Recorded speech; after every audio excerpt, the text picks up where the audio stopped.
Hoje continuamos então o curso de biomateriais e iremos falar sobre um assunto de extrema importância e que representa um grande avanço para a ciência, não só brasileira, mas para a ciência mundial.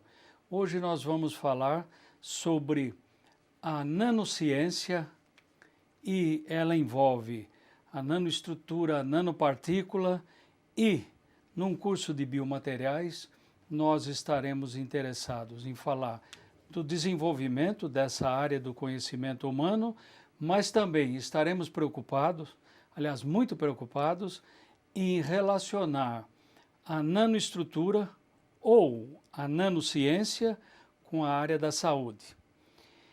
Esse é um novo ciclo tecnológico mundial que traz não só desenvolvimento tecnológico, mas traz também grandes investimentos em pesquisas. O que eu tenho verificado é que existe uma propaganda muito grande sobre, vamos dizer, os benefícios dessas estruturas, que a gente poderia definir a nanopartícula ou nanoestrutura como estruturas que estariam entre 0,1 e 100 nanômetros. No decorrer desta apresentação vai ficar mais claro porque será mostrado uma série de estruturas e comparados com o tamanho que pode ser considerado nanopartícula ou nanoestrutura. A exemplo do que nós fizemos em todas as outras aulas, hoje estamos convidando uma pessoa da área de farmácia para falar um pouco sobre essa revolução e o que ela significa na saúde, diretamente o que ela significa na saúde. Então convidamos hoje para fazer parte dessa aula do curso de biomateriais a doutora Carla dos Santos Ricardi, formada em farmácia e bioquímica, especialidade em análises clínicas e toxicológicas e doutorado, ela tem mestrado e doutorado em biotecnologia. Então, gostaria de passar a palavra para você e você começasse falando, dando uma ideia do relacionamento disso que nós vamos dizer, chamar e caracterizar melhor o que é a nanociência e fazer uma relação direta com a área da saúde. Para nós começarmos, então, a entender o que é a nanotecnologia, nós temos que ter uma ideia da escala métrica, a escala de medida dessas nanopartículas, desses nanomateriais. Tomando como exemplo, nós podemos ver no nosso dia a dia, uma bola de futebol, por exemplo, ela tem em torno de 22 centímetros. O olho humano, ele é também capaz de ver os insetos, aqui um exemplo, a pulga, um fio de cabelo. Mas se nós quisermos ver as estruturas do fio de cabelo, nós entramos já na escala micrométrica. Então nós temos que levar esse fio de cabelo a um microscópio de alta resolução. Então, nosso olho humano será capaz, então, de ver as microestruturas, as escamas desse fio de cabelo. Até chegar ao ponto em que nós evoluímos nessa escala de medida, então nós podemos visualizar através do microscópio as nossas células sanguíneas, bactérias, vírus, até então chegar na escala nano. Um nano, ele tem 1 metro, ele tem 1 bilhão de nanos. Então, o olho humano, ele é incapaz de enxergar nessa escala. Para nós termos uma noção melhor, então aqui seriam as nossas células sanguíneas, né, os nossos glóbulos vermelhos, as células dos nossos tecidos, as bactérias, nenhuma dessas células o olho humano é capaz de enxergar. Então, um pouco em escala menor os vírus, os anticorpos, e os nanomateriais estariam nessa escala de 1 a 100 nanômetros. Muito bem. O que deveria ser deixado claro a essa altura é que a nanoestrutura ou a nanopartícula, nós necessitamos de aparelhos muito potentes. Esses aparelhos normalmente chamamos ou de microscópio eletrônico de varredura ou microscópio eletrônico de transmissão. Com esses microscópios é necessário uma preparação bastante cuidadosa das amostras, e aí somos capazes de ver as estruturas, tanto nano como as estruturas na escala micro. Então, é uma evolução grande da humanidade, mas concomitantemente teve que haver também uma avaliação bastante grande, uma evolução bastante grande de equipamentos para que a gente conseguisse primeiro detectar e depois estudar essas estruturas. Bom, em seguida eu gostaria que você falasse então, desse um pequeno histórico da nanotecnologia. Bom, professor Guastaldi, a nanotecnologia, ela veio como uma nova ciência, uma inovação no nosso dia a dia, trazendo avanços tecnológicos para a saúde humana, para a saúde animal, para os nossos alimentos. E esse termo nanotecnologia já foi explorado na ciência, por exemplo, em 1959, este pesquisador, um físico norte-americano, Richard Feynman, ele proferiu uma palestra intitulada Há muito espaço lá embaixo. Só que ele, na sua arguição, ele não usou a palavra nano, mas ele dizia que o ser humano seria capaz de manipular os átomos de forma específica para um avanço em nanoestruturas. Ele ganhou o Prêmio Nobel de Física em 1965. Com o avanço da ciência e da tecnologia, a partir de 1980, nós temos os nossos pesquisadores atuando na construção desses microscópios, como o professor Guastaldi citou. Esse cientista, o Eric Daessler, é que a partir de 1980, ele introduziu ao mundo a denominação nano. Então, alguns cientistas passaram a acreditar, através da popularização do Eric Daessler quanto à nanotecnologia, eles acreditavam que ia chegar um dia que a nanotecnologia ia ser capaz de responder a todos os problemas do ser humano, em termos de medicina, na área farmacêutica, de alimentos e de cosméticos. Mas será até que ponto essa nanotecnologia irá nos beneficiar?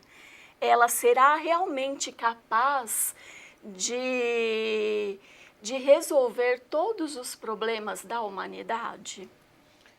Bom, então nós poderíamos fazer a seguinte questão agora.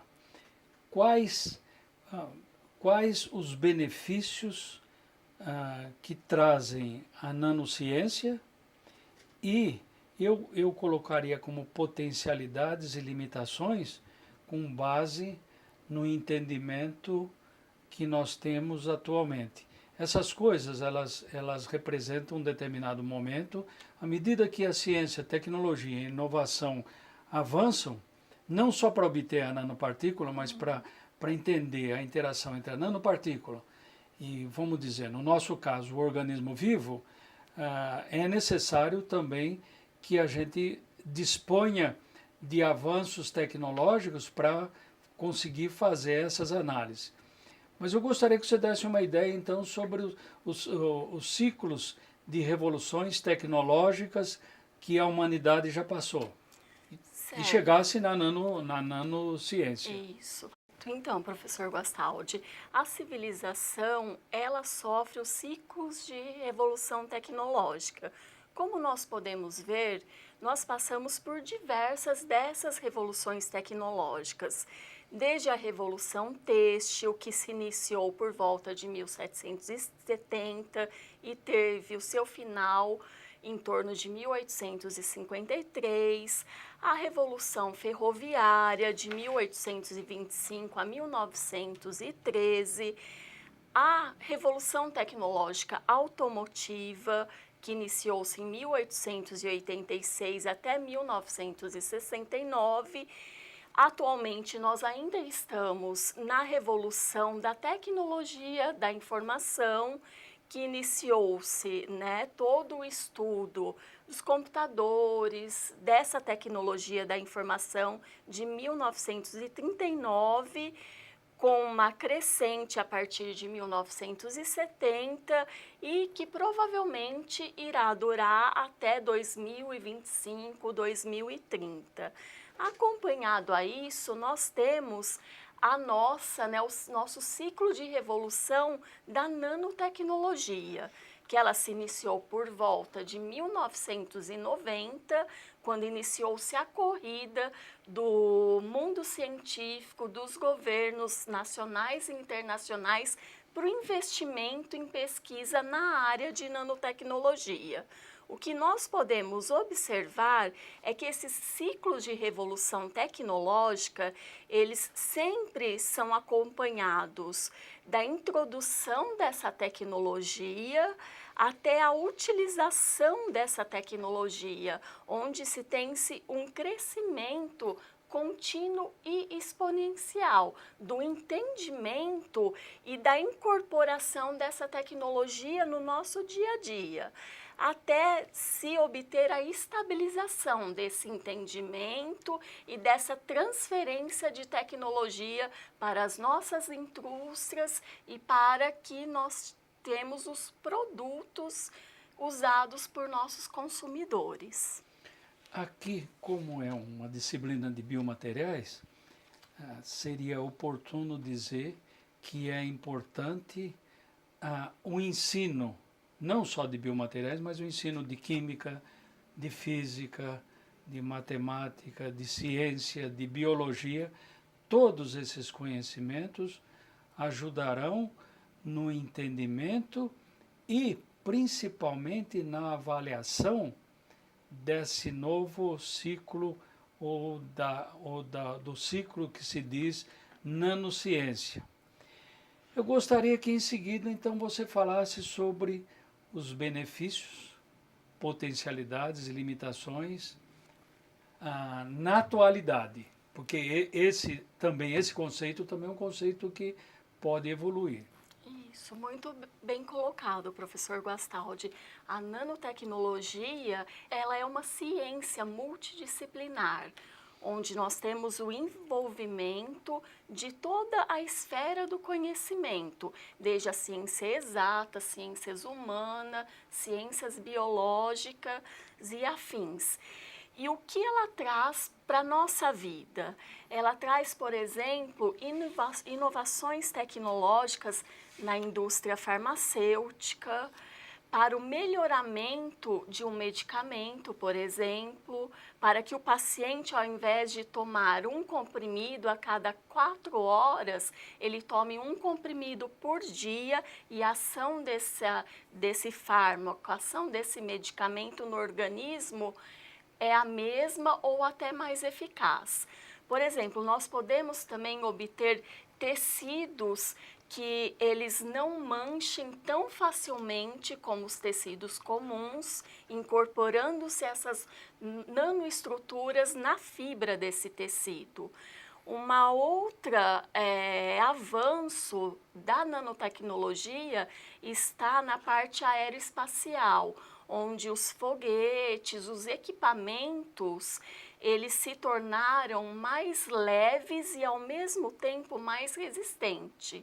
Nós temos também um avanço na parte da indústria de alimentos, desde o próprio produto, por exemplo, as nossas frutas, elas podem ser recobertas com uma camada de um material que contém essas nanopartículas para que prolongue a vida útil dessa fruta, para que ela não apodreça tão rapidamente como sem utilizar o processo da nanotecnologia.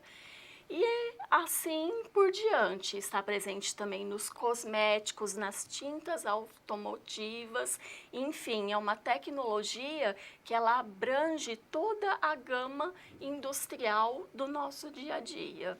Agora, ainda gostaria que você desse uma ideia sobre o que a gente chama de segurança para a saúde, segurança do ser humano, e do que a regulação, baseado não só no que nós temos no país, que nós tivemos a oportunidade de escrever um livro sobre nanotoxicologia, quer dizer, a toxicidade que a nanopartícula causa ao organismo vivo, e um dos aspectos abordados foi exatamente a questão da segurança e da saúde. Então, que você falasse, desse uma ideia, ainda que muito superficial e geral, sobre a importância de se ter essa precaução. Certo, esse é um ponto fundamental para a gente entender esse ciclo de revolução nanotecnológico.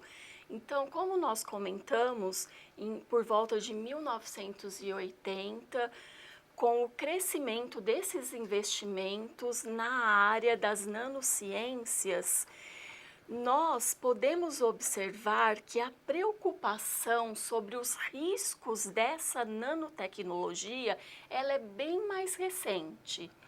Então, esses investimentos promoveram um grande avanço científico na síntese e caracterização dessas nanopartículas, desde esses nanomateriais, desde 1980. Mas somente em 2004 é que o mundo científico introduz uma nova ciência, que é a nanotoxicologia. Seria a ciência que irá avaliar os riscos dessas nanopartículas à saúde humana, à saúde animal e ao meio ambiente. Quais as consequências do uso dessa tecnologia? Então, nós temos a nanociência, ela foi anunciada como uma nova revolução tecnológica, e essa revolução seria tão profunda, capaz de atingir todos os aspectos da sociedade humana. E a nanotoxicologia, ela tem que caminhar junto como um suporte científico para avaliar os reais riscos da nanotecnologia à saúde humana e ao meio ambiente. Então, nós temos, voltando ao nosso ciclo de revolução, o início, por volta de 1980, com o conhecimento das nanoestruturas, com a caracterização físico-química destes materiais, até um entendimento de se construir essas nanoestruturas ativas, que seria possuir todo o conhecimento para aplicar essas nanoestruturas, até conseguirmos desenvolver os nanosistemas, daí já pensando em estruturas tridimensionais e a nível molecular. Então, o quanto o homem é capaz de manipular essas partículas para que se atinja os sistemas moleculares. Bom, em seguida eu gostaria, nós vamos ainda voltar ainda à questão da nanotoxicologia ainda durante a aula, mas eu gostaria de avançar um pouquinho mais e perguntar para você o seguinte: no dia a dia, qual a presença da nanopartícula nas mais diferentes ou áreas, ou locais, ou fenômenos. Sim, nós temos que ter em mente que as nanopartículas, elas são provenientes de fontes naturais também. Então sempre estiveram o presentes ser humano sempre esteve em contato com elas, desde a antiguidade, com a manipulação dos objetos, depois com a construção dos vitrais das igrejas católicas e até o nosso dia a dia. É uma ciência muito antiga, embora fosse usada de forma desconhecida.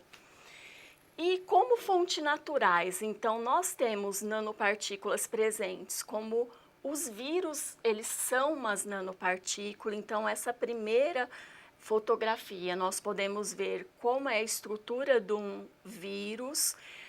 Os vulcões em erupção, eles estão colocando na atmosfera nanopartícula.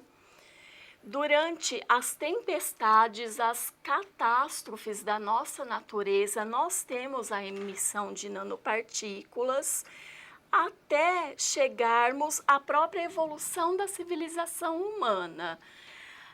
A nossa tecnologia, ela traz, por exemplo, a emissão de poluentes, então, através do nosso transporte público, dos nossos carros, os trens, tudo que é gerado numa grande cidade, a queima dos combustíveis fósseis, as nossas indústrias emitem essas nanopartículas na atmosfera e, por exemplo, também durante o processo de mineração. Nós temos muitas nanopartículas na atmosfera. Até chegar a um ponto que também temos a construção, a síntese dessas nanopartículas, dessas nanoestruturas em laboratório pelo homem. Então, temos exemplos das diferentes nanopartículas que podem ser sintetizadas em laboratório. E essa síntese, essa obtenção sintética dessas nanopartículas, ela evoluiu a partir de 2000, devido aos investimentos dos governos para os pesquisadores acelerassem esse processo de síntese e entendimento dessas nanoestruturas. Então, dando continuidade a essa visão, eu gostaria que você mostrasse duas coisas. Primeira delas, que quando você gera a nanopartícula, uma nanoestrutura para uma determinada aplicação, você também gera a partícula que pode ser ingerido pelo pesquisador ou pelo trabalhador da empresa, e que nós temos poucas maneiras de evitar isso, principalmente pelo o estágio de entendimento que a gente tem, como que poderíamos evitar. E, num segundo momento, eu gostaria que você falasse sobre os investimentos no Brasil e no mundo para a área de nanociência, que não necessariamente está englobado a área de nanotoxicologia. Separasse bem essas duas coisas. Certo. Então, nós temos o contato com essas partículas sintetizadas, desde o estudo científico até ela ser incorporada no mercado. As aplicações são inúmeras, nós podemos ter essas nanopartículas em implantes dentários, por exemplo. Então, aqui nessa disciplina de biomateriais, nós podemos ter um curso só na parte de implantes odontológicos, implantes ortopédicos, do que a nanotecnologia traz de benefício nessa área. Na parte de medicamentos, nós temos também o emprego dessas nanopartículas em esportes. Então, as roupas, o suprimento dos atletas podem ter muitos benefícios com a incorporação dessas nanoestruturas nos tecidos, raquetes de tênis e afins. Em produtos cosméticos, desde os produtos infantis até aos cosméticos, as maquiagens, para nós termos uma textura diferente, por exemplo, para os filtros solares não terem aquele aspecto esbranquiçado, que era de difícil aceitação do consumidor, e até a parte de alimentação. Então, a nanotecnologia, ela traz muito benefícios nesta área do conhecimento e até chegar a nós como consumidores. Então, em seguida, eu gostaria que a gente passasse as informações dos investimentos em nanociência, em nanotecnologia. Vários países, eles tiveram iniciativas nessa corrida pelo entendimento da nanotecnologia. Então, por exemplo, alguns países líderes nessas iniciativas foram os Estados Unidos, o Japão e a China, que de 2000 a 2002 eles investiram muito em pesquisas para a nanotecnologia. E o Brasil, apesar dele iniciar também os planos governamentais dele por volta de 2001, com as agendas do governo para a nanociência e a nanotecnologia, por volta de 2004 e 2005 é que se teve o maior aporte de investimento do governo para a ciência brasileira. E como isso representa graficamente mundial e nacionalmente? Nós temos que os países, eles investem bilhões de euros por ano em nanotecnologia. Então, o Japão, a União Europeia e a China, em torno de 20% ao ano é investido em nanotecnologia. E esse investimento, ele é crescente de ano a ano. Qual foi o comportamento do Brasil frente a esses investimentos? O Brasil investiu bem menos e, se nós analisarmos ponto ano a ano, nós vemos que o governo brasileiro, ele investe por oscilações. Nós temos oscilações de investimento e só por volta de 2008 é que se teve um aporte financeiro considerável. E depois houve uma queda, onde o governo brasileiro ele só manteve essas redes e os institutos de nanotecnologia que foram criados.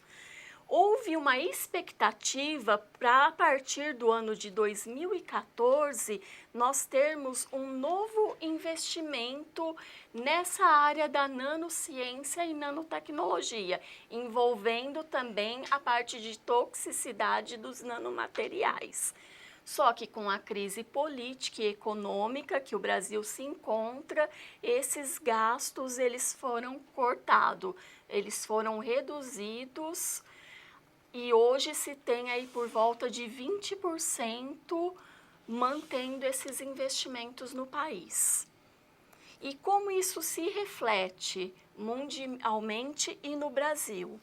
O mercado mundial ele tem uma receita considerável em nanotecnologia. Então, por exemplo, em 2012, nós tivemos mundialmente investido mais de 700 bilhões de dólares em nanotecnologia, com expectativa para 2018, alcançarmos 3,3 trilhões de dólares. O governo brasileiro, ele investe bem menos, é claro, do que o mercado mundial, só que essa percentagem ela é considerável dentro da nossa economia. Nós temos por volta de 160 empresas que elas declaram desenvolver pesquisa e inovação na área de nanotecnologia ou prestar algum tipo de serviço. Nós temos 680 empresas que elas aplicam nanopartículas nos seus produtos ou processos, e o governo brasileiro, ele investiu através do FINEP em 84 empresas até o momento na parte de desenvolvimento nanotecnológico. Mundialmente, nós temos declarada por volta de 2.300 empresas e mais de 1.600 produtos que estão disponíveis no mercado contendo nanopartículas. Muito bem. Então, uma vez dado o mercado mundial, você poderia fazer uma pequena análise sobre o desenvolvimento de nanoprodutos com o ano, e eu gostaria de chamar a atenção da seguinte coisa, que ainda existe um certo tabu, que é o seguinte: quando interessa para a empresa e tem nanopartícula no seu produto, ela declara. Quando não interessa, ela esconde. Então ainda nós não temos uma regulamentação que qualquer produto que contenha nanopartícula esteja especificado. Quer dizer, a gente não tem isso porque falta ainda tanto uma cultura para o país como um conhecimento maior. Porque o desejável era que todas as empresas colocassem nos seus produtos que aquilo é uma nanoestrutura e potencialidades e limitações. Alguma época do nosso desenvolvimento vai ter que ter isso. Como fizeram com outros medicamentos. Você que é da área de medicamentos, você sabe que tem medicamentos para combater uma determinada doença, e lá eles colocam na bula que também pode ter efeitos secundários ou adversos. Nesse caso, mais do que nunca, deveria constar as duas coisas.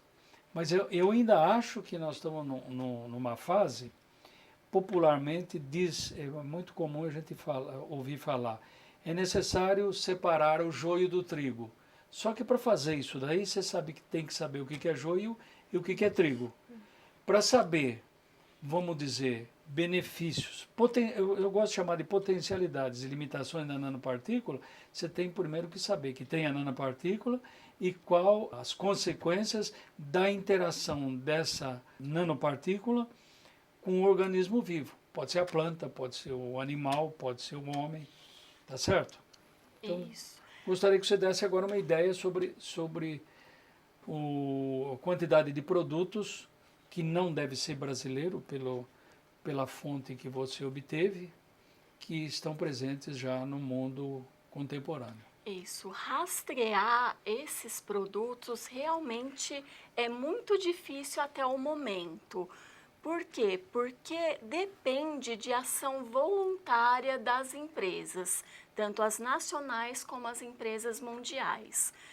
O governo norte-americano, ele tentou promover a construção de um site, de uma base de dados, onde ele formulou questionário, submeteu a algumas empresas e pediu de ação voluntária que essas empresas retornassem se elas aplicam ou não as nanopartículas e a nanotecnologia em seus produtos ou durante alguma etapa da produção industrial.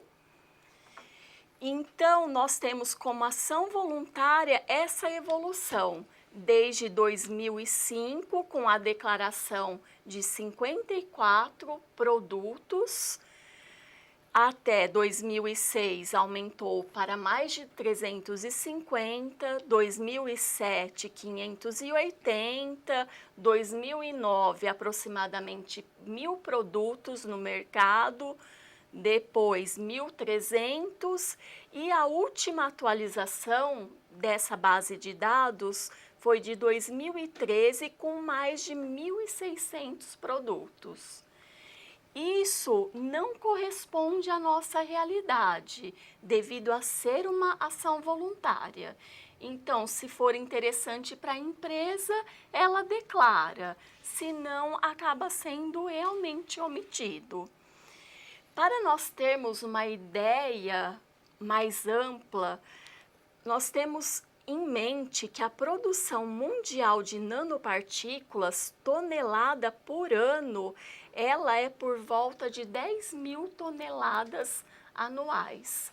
E na próxima década nós podemos atingir 100.000 toneladas sendo produzidas por ano.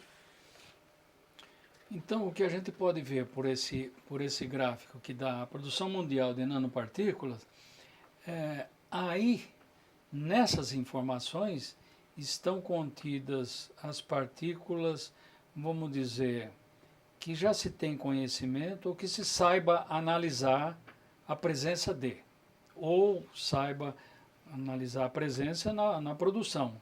Então, CO2, óxido de silício, óxido de titânio, óxido de zinco, nanotubos de carbono, alguns óxidos de ferro, óxido de césio, óxido de alumínio e, como já é muito conhecido, a prata, que é um bactericida.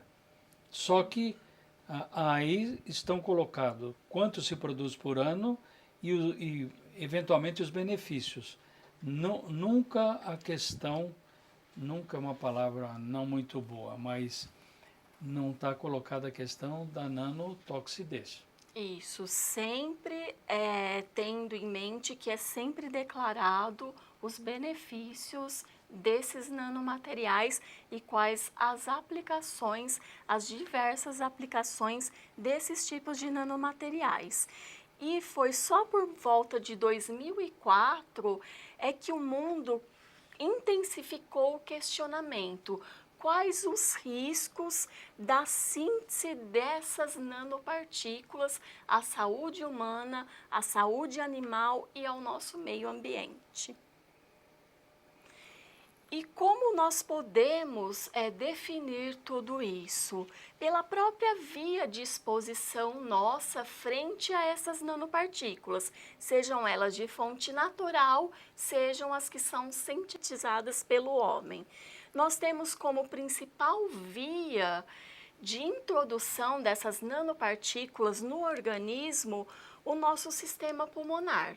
Então, nós podemos ver nessa figura que partículas menores que 10 micrômetros, ou seja, ainda estamos na escala micro, elas são capazes de, quando introduzidas no nosso organismo, causar uma diminuição da nossa função pulmonar. Partículas menores que 2,5 microns, elas podem causar irritação na pele e irritação ocular. Menores ainda que 1 micro, elas podem atingir os nossos alvéolos e causar tumores.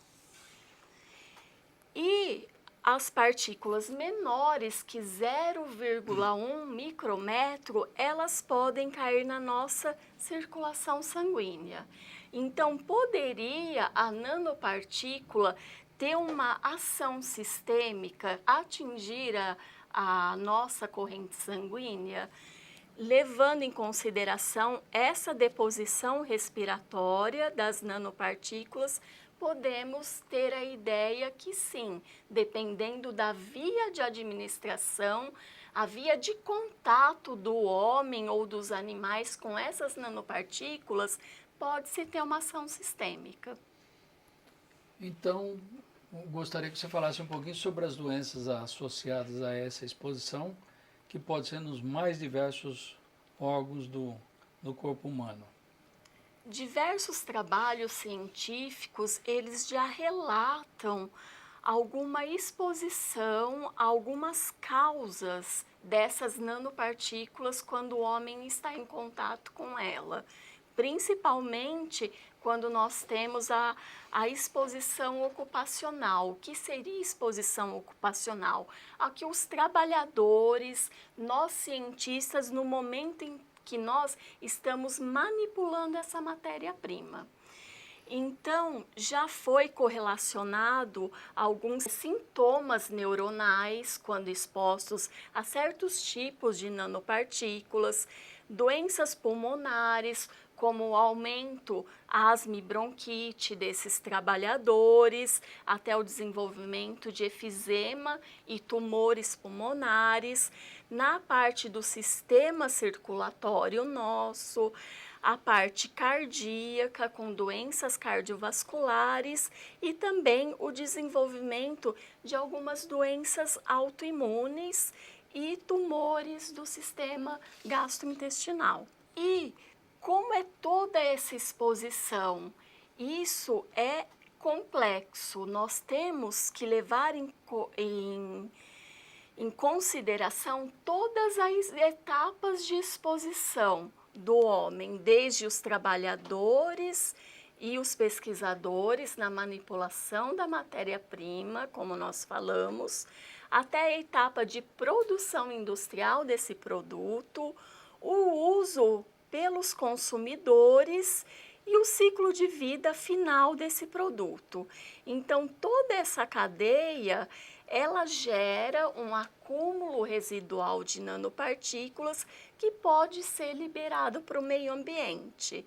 Então, pode estar no ar, no nosso solo, na água, e nós podemos ter um impacto tanto à saúde humana como à parte do meio ambiente. Bom, em seguida, você poderia dar também uma noção sobre a segurança química das substâncias conhecidas e tecer algum comentário sobre a nanopartícula ou a nanoestrutura. Isso. Para termos uma ideia do risco de uma substância química ou do risco de uma nanopartícula, nós podemos verificar, por exemplo, um composto químico. Nós conhecemos, o homem conhece por volta de 800 mil substâncias químicas. Elas são utilizadas no nosso dia a dia, uma redução para 80 mil. Dessas 800 mil que se conhece, 80 mil são aplicadas no nosso dia a dia. 40 mil são de uso comercial e somente 8 mil é que foram avaliadas quanto ao risco à saúde. E quando pensamos em nanotecnologia, qual esse contexto? Através do nosso trabalho, nós verificamos que o mundo científico, se analisando só os artigos que foram publicados pela ciência mundial, nós temos mais de 200 mil artigos publicados na área de síntese e caracterização de nanopartículas. E quais são o impacto desses artigos para avaliar os efeitos à saúde humana? Nós temos em torno de 8.500 artigos publicados envolvendo a palavra toxicidade. Então, quais os riscos que essas nanopartículas poderiam trazer para a saúde? Por volta de 2004, nós temos introduzido na ciência o termo nanotoxicologia. Como nós dissemos, que é a nova ciência que ela vai avaliar os aspectos de risco dos nanomateriais. E apenas 300 trabalhos tratam do impacto ambiental. Então, toda a parte dos testes de laboratório, que corresponde à parte de estudo dos reais riscos da nanotoxicologia para a saúde humana ou para o meio ambiente, corresponde a apenas 4% desses trabalhos. Isso é muito pouco, é muito baixo esse valor para nós termos toda a análise desse impacto à saúde, dessa complexidade que é a nanotecnologia e a nanotoxicologia. A gente poderia fazer uma correlação entre os investimentos, que são os investimentos mundiais, que são acima de 300 bilhões de dólares, e o número de trabalho que se preocupa efetivamente com a nanotoxicologia e, ainda como consequência, são muito discordantes os resultados desses trabalhos. Sim, esses trabalhos, os resultados, como trata-se de ensaios de laboratório, esses resultados eles são muito contraditórios. Nós temos diversos ensaios para avaliar essa toxicidade, diversas técnicas onde pode-se ter erros de análise, dependendo do tipo de material. Nós temos então esses dados contraditórios. Então a grande interrogação que começou a avaliação desde 2004 até agora, final de 2014, 2015, é um grande ponto de interrogação. Quais são os reais impactos da nanotecnologia na nossa vida? Ela traz benefícios, isso é certo, só que temos que agora ter um entendimento de quais são os riscos à nossa saúde, quais os riscos para o meio ambiente, para termos um controle e um gerenciamento desses riscos, sendo que esse gerenciamento é um sistema muito complexo, é desde a síntese em laboratório, a exposição dos nossos trabalhadores e pesquisadores, até a inserção do produto no mercado, o consumidor e toda a parte ambiental. Então, mas nós estamos agora numa situação que é um ponto de inflexão do conhecimento, que é a seguinte coisa. Se você olhar os trabalhos, que representa 4%, o que a gente observa é o seguinte, que os dados são contraditórios. Até aí não teria grande problema, porque na ciência, Isso em é todas as esperado. áreas, às vezes isso é até benéfico, não? A contradição. O que tem é que tem que vencer a contradição. Isso. Vencer é quando você tem uma solução para isso. Agora, o que eu pude observar é o seguinte, mesmo esses trabalhos, eu tive a oportunidade de dar uma olhada, eu diria superficial, o entendimento que eles têm de como que é a interação da nanopartícula ou da nanoestrutura com o organismo. Eu acho que a contradição ainda é maior nesse entendimento. A grande maioria dos trabalhos, isso eu já tinha visto com os materiais, a superfície de materiais para implantes dentários, o grande entendimento que se tem é que é a rugosidade da superfície. Quando você tem nanopartícula na superfície, a área específica, a área sobre volume, aumenta muito e que esse seria o determinante. Quem conhece um pouco de química básica sabe que esse é um segundo motivo, que o motivo primeiro é o tipo de interação físico-química que se estabelece entre a estrutura que você está estudando com o organismo vivo. Então, nós ainda vamos ter que vencer ainda um outro problema antes de toda essa regulamentação, e o outro problema eu acho que a gente só vence através da educação. Então, as universidades têm que fazer um trabalho efetivo, eu não tenho uma palavra mais adequada agora, mas concentrar todos os esforços para entender os fenômenos físico-químicos, ou vamos dizer, os fenômenos que ocorrem na interação do biomaterial com o organismo vivo, seja ele qual for, e a partir daí, então, a gente começa a ter um entendimento de como preveni-los. Isso, perfeita a sua colocação, professor Guastaldi.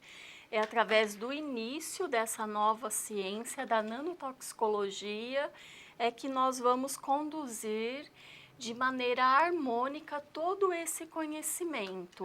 Então, o mundo científico, no cenário mundial e tanto no cenário brasileiro, ele tenta agora, nesse momento, responder a uma série de questionamentos na área de riscos da nanotecnologia, não esquecendo-se de todos os benefícios dessa ciência. Então, o mundo, ele tenta responder qual é a toxicidade desses nanomateriais, se esses nanomateriais podem ser agrupados como tendo propriedades semelhantes dependendo da sua bioatividade. Ou seja, o que significa isso? Os diversos tipos de nanomateriais que existem, se nós avaliarmos apenas um tipo, o comportamento com as interações biológicas será o mesmo? Nós poderemos extrapolar para todas as outras classes de nanomateriais? Ou essa avaliação científica, ela deve ser ponto a ponto para cada tipo de nanomaterial? Nós também temos que responder qual é a dose-resposta dessas nanopartículas. O que significa? Qual a quantidade dessa nanopartícula que, ao ser exposta, o ser humano, um animal, ela cause um certo efeito no nosso organismo. Qual o mecanismo dessa toxicidade? Então, após a exposição dessa nanopartícula, qual a distribuição, quais os efeitos por todos os órgãos do ser humano? Que efeito nós temos quando leva-se em conta a nanotoxicologia ocupacional, que é quando o trabalhador está em contato com essas nanopartículas no seu dia a dia, no seu trabalho? Quais são os modos de dispersão desses nanomateriais no meio ambiente, levando em consideração o ciclo final desses nanoprodutos, como ele será descartado e quais são os efeitos ambientais. Também temos que pensar nos processos de transformação dessas nanopartículas quando ela atinge o nosso meio ambiente. Quais serão as interações, por exemplo, com nossas espécies aquáticas, acarretando toda uma série de entendimento. Também temos que estudar se essas nanopartículas elas sofrem transformações e vai gerar subprodutos. E temos que avaliar esses produtos de degradação dos nanomateriais. E ainda, os nossos pesquisadores, a nossa ciência, ela tem que investir em novas metodologias para o monitoramento dessas nanopartículas, seja no corpo, no nosso organismo, ou seja no nosso meio ambiente. E por fim, a ciência também vai tentar responder se certos modelos matemáticos, modelos computacionais, serão capazes de predizer, de adiantar a toxicidade de um tipo de nanomaterial. Muito bem, numa próxima aula nós voltaremos, esse é um assunto muito amplo e muito novo, nós voltaremos e tentaremos abordar um pouquinho mais sobre a interação da nanopartícula com o organismo vivo. Nessa primeira aula estivemos mais voltado para a obtenção da nanopartícula e demos alguma ideia sobre a saúde ocupacional. No outro momento, nós vamos tentar responder o que for possível esses questionamentos que a Carla acabou de falar. Certo. E temos que ter em mente que a análise dessas potencialidades de risco à saúde é que o governo, as agências reguladoras e o próprio mundo científico, com a participação da nossa população, pode propor medidas de controle e nós balancearmos os benefícios e os riscos da nanotecnologia. Sendo que nós poderemos, então, junto com o ciclo de revolução tecnológica da nanotecnologia, propormos até, por que não, uma nova revolução, uma revolução nanotoxicológica, que tem que caminhar juntamente com o entendimento no contexto de síntese e caracterização desses nanomateriais, quais os efeitos à saúde humana, à saúde animal e ao meio ambiente. E uma proposta que tivemos para esse avanço nacional foi a publicação do nosso livro, né, professor Guastaldi? É um livro que foi escrito em língua inglesa, mas que seria um trabalho para dar a realidade, o cenário nacional e mundial em termos desses nanomateriais engenheirados, que são os nanomateriais manipulados pelo homem para se ter um benefício com essas nanopartículas, avaliando em termos de nanotoxicologia, de segurança e de assuntos regulatórios. Então, nós fizemos uma ampla análise da literatura, dos investimentos e da projeção de mercado em nanotecnologia, avaliando empresas de assessoria mundial, empresas de investimento privado, as iniciativas governamentais, para darmos toda uma projeção desse mercado de nanotecnologia.